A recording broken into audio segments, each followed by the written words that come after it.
Bien-aimés frères et sœurs, vous connaîtrez la vérité et la vérité vous affranchira. Ça, c'est pas moi qui le dis, c'est la Bible qui le dit. Mais moi, je vous dis mieux.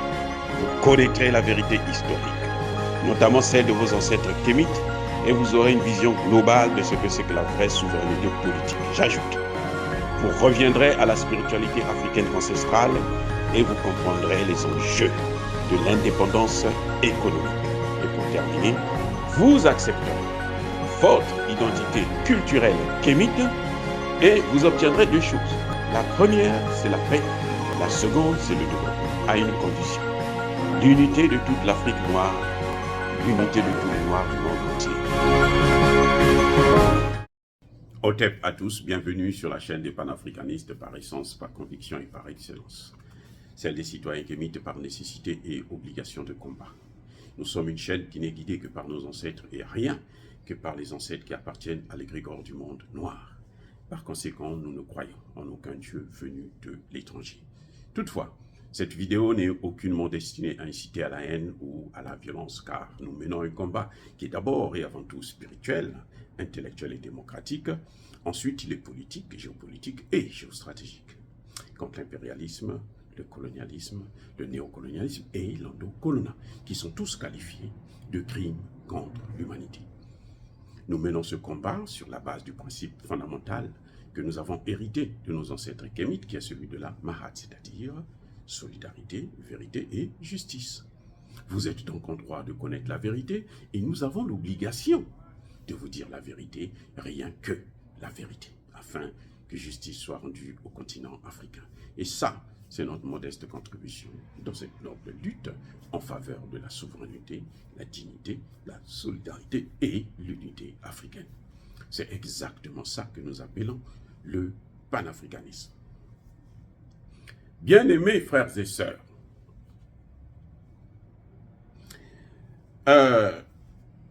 les Africains sont devenus les adeptes du pardon. Je ne dis pas que le pardon c'est mauvais, non, au contraire. Je salue.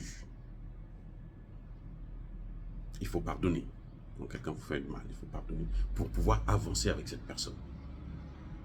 Mais je dis que lorsque le pardon efface la vérité, efface la justice, ce n'est pas un pardon. Ça, c'est maintenant l'irresponsabilité. Les gens doivent faire face à la justice et les gens doivent faire face à la vérité pour que le pardon puisse être efficace, légitime, légal et moralement acceptable. Il y a un autre élément que je tenais à vous rappeler, c'est que le pardon vient d'où? Le pardon vient de la Bible. Le pardon vient des différentes religions qui nous ont été imposées. C'est-à-dire, Dieu a écrit son livre, ou ses livres, mais Dieu n'est pas venu nous parler pour dire que non, le livre là, il est bon. Et Dieu n'a jamais parlé aux Noirs, comme par hasard. Jamais parlé aux Noirs, parce que l'homme noir a existé pendant 300 000 ans avant toutes les autres races. Avant les Blancs, avant les Chinois, avant les Arabes, avant les Chichis. L'homme noir a existé 300 000 ans. Mais pendant ces 300 000 ans-là, en tout cas, Dieu n'existait pas d'ailleurs. Je pense, hein, je ne sais pas. C'est comment ils expliquent ça. Dieu n'existait peut-être pas, mais en tout cas, même s'il existait, il ne nous a pas parlé. Il nous a créés et il nous haïssait. C'est comme ça que j'analyse ça. Il nous haïssait. Eux là, je ne veux pas les voir. C'est ma créature, mais je ne veux pas les voir. Il a attendu que les autres puissent être créés il y a 8 000 ans, 40 000 ans, maximum 40 000 ans, entre 20 000 et 30 000 ans, qu'ils ont été créés. Et maintenant, c'est là que Dieu va venir parler. Parce que ceux-là, ce sont les meilleures créatures. sur le plan scientifique, on démontre que ceux-là sont des dérivés des Noirs. C'est-à-dire que leurs ancêtres, là, ils ont tous été Noirs. C'est la transformation par rapport au climat et autres, et puis le nombre d'années qu'ils ont passé dans ces endroits-là, qui a fait qu'ils puissent perdre le mélanine, et puis devenir donc blanc, chinois, arabe et autres. Après au moins 40 000 ans. Donc, pendant plus de 250 ans, l'homme noir était en Afrique et il n'y avait pas d'autres hommes sur la terre.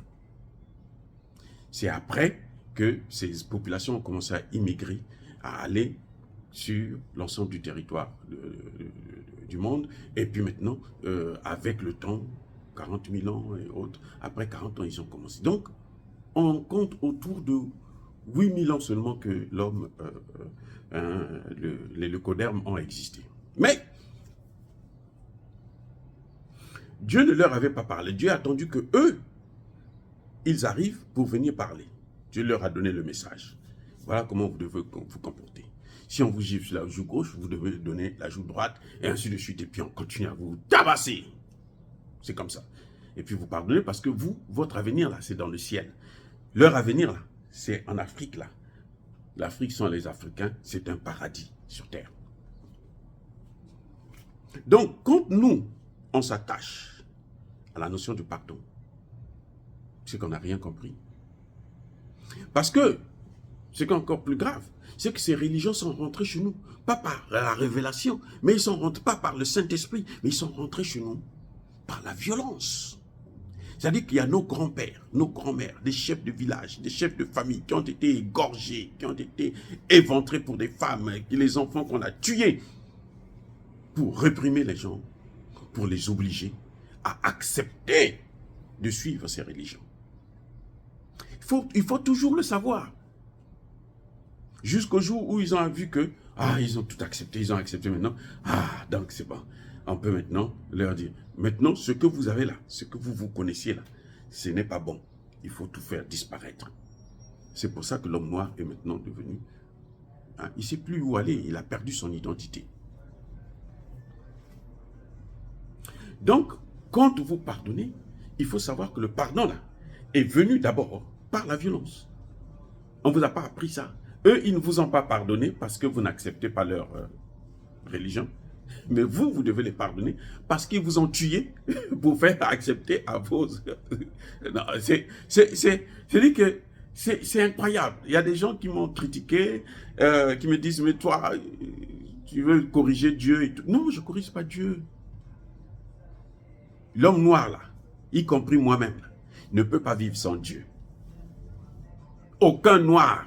C'est-à-dire que même quand il dit « je suis athée » et tout, quand il dit « il est athée », c'est qu'il n'est pas ni chrétien, ni musulman, ni hindouiste, ni ceci. Mais ça ne veut pas dire qu'il ne croit pas en Dieu. Non. L'homme noir croit en Dieu, mais pas n'importe lequel. Si le Dieu auquel nous croyons là, c'est celui-là qui nous a mis dans l'esclavage, si lui c'est Dieu, alors il vaut mieux ne pas croire en Dieu. Qui fait que nous, on est aujourd'hui esclaves. Et à vie. C'est-à-dire que personne ne peut venir enlever ça. Nous, on ne nous pardonne pas. Hein. Il n'y a pas de pardon. Encore que la faute que notre ancêtre avait commise, ce qu'ils appellent notre ancêtre, hein, c'est pas de sa faute. Quand ton père va boire le vin, il se déshabille. Toi, tu viens, tu vois. Tu ne sais pas quoi faire. Tu vas appeler tes frères. Venez voir. Venez m'aider. Comment il faut faire? Et puis eux, ils viennent, ils règlent le problème. Et toi, tu es responsable du fait que lui, il est allé se saouler la gueule? Non. En tout cas, je pense, moi, personnellement, je ne pense pas. Mais bon, bref, c'est arrivé, nous sommes là.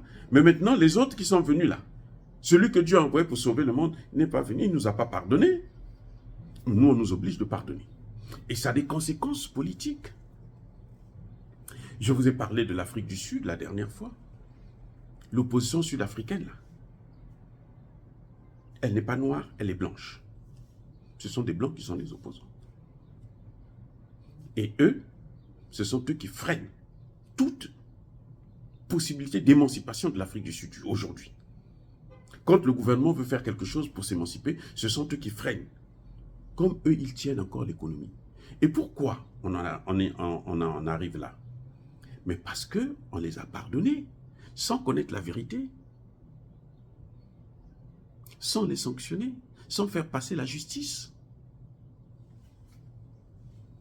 L'apartheid a été reconnu comme étant un crime contre l'humanité par l'Organisation des Nations Unies. On ne peut pas pardonner ça. Écoutez bien, on ne peut pas pardonner. Mais on a imposé le pardon aux Sud-Africains. Et ceux qui ont pratiqué l'apartheid, ceux dont les parents ont pratiqué l'apartheid, aujourd'hui se disent, nous avons été pardonnés, les crimes que nous avons commis là sont effacés. Le pardon, c'est un moyen qui enlève la responsabilité des hommes. Si vous ne voulez pas être responsable de quelque chose, dites, pardonne-moi. C'est le diable qui m'a amené dedans. Puis c'est tout. Vous n'êtes plus responsable. Le crime que vous avez commis est effacé. Quel que soit le crime. Même le crime contre l'humanité, puisque l'apartheid est effacé. Et voilà les conséquences. Il bloque l'évolution, l'émancipation de l'Afrique du Sud. Ils sont en Afrique du Sud. Hein. Ils sont venus par la force, déjà, il faut le rappeler, parce qu'ils sont venus avec la colonisation. Et ils ont pratiqué l'apartheid jusqu'en 1994. Tout récemment, là. Ça fait à peine une trentaine d'années qu'ils ont arrêté avec l'apartheid. Ils arrêtent avec l'apartheid, mais ils ne sont pas responsables parce qu'on les a pardonnés. Et voilà là où ça nous amène. C'est pour ça que j'ai toujours dit, même quand on veut parler de la réconciliation, dans des pays comme la Côte d'Ivoire, par exemple, là c'est entre nous les Noirs, on ne parle pas de réconciliation si on ne connaît pas la vérité, si la justice ne passe pas. C'est-à-dire que s'il n'y a pas de réparation. Et oui. Parce que les mêmes, ils vont reprendre. Peut-être sous une autre forme, mais ils vont continuer à faire ce qu'ils ont à faire, puisqu'ils sont pardonnés. C'est comme si ça n'avait jamais existé, ce crime. On les a tellement pardonnés que eux, ils tiennent l'économie. Donc c'est eux. Ils peuvent dire aujourd'hui, bon, nous on va arrêter l'économie, on va arrêter l'évolution de l'Afrique du Sud. Ils ont les moyens de le faire. Parce qu'ils tiennent l'économie. Parce qu'on les a pardonnés. Sans pourtant qu'ils puissent prendre leurs responsabilités. Ce seraient des gens qui devraient même être interdits de pratiquer la politique. Dans ces pays, ici aux États-Unis, là, avec ce qu'ils ont fait là, tu peux pas. Si un Américain noir pratique l'apartheid ici, là, tu vas pas t'en sortir. Tu es noir, surtout si tu es noir. Tu ne peux pas t'en sortir. Encore si tu es blanc et que tu t'attaques aux noirs, ça peut passer. Mais tu es noir. Tu pratiques l'apartheid. Ici aux États-Unis. Ou en Occident, là, en France, machin et tout. Mais le ciel va vous tomber sur la tête. Donc, nous, on utilise des concepts sans comprendre l'histoire plutôt de ces concepts-là. Et on les utilise finalement mal. Et ça se retourne encore contre nous. Et on continue à subir et on va continuer à subir. Voilà le grand problème que ça pose dans l'histoire, dans nos relations avec les autres. Dire cela, c'est inciter à la haine ou à la violence. Non. Yaba kolerve, yamalem. Vous devrez connaître la vérité. Maintenant, nous sommes à l'ère de la vérité, de l'amour. Mais on ne peut pas pratiquer l'amour s'il y en a qui ont toujours des arrière-pensées qu'ils doivent, que nous sommes inférieurs à eux et doivent faire ce qu'ils veulent de nous sans que nous, on puisse réagir. Non. Ça, ce n'est pas l'amour. Il n'y a pas d'amour dans ces conditions. L'amour, là, ça entraîne d'abord l'égalité. Elle est basée d'abord sur l'égalité, sur le respect de l'autre. S'il n'y a pas ces éléments-là, il n'y a pas d'amour. Il ne faut pas se leurrer. Même dans un couple, dans votre foyer, avec votre femme, avec votre mari, s'il n'y a pas le respect, s'il n'y a pas la considération, il n'y a pas d'amour. Ne vous leurrez pas. Oh, bien-aimés frères et sœurs, soyez bénis abondamment bénis par le Dieu des Kémites et par nos ancêtres angélisés. Mais que tous ceux qui persécutent le continent africain le pillent, le déstabilisent. Tous ceux qu'ils soient noirs, blancs, chinois, arabes, indiens ou qui que ce soit, qu'ils soient maudits, punis, foudroyés, neutralisés, écrasés, effacés par le Dieu des Kémites et par nos ancêtres angélisés. Vive l'Afrique éternelle, j'ai dit, et j'assume.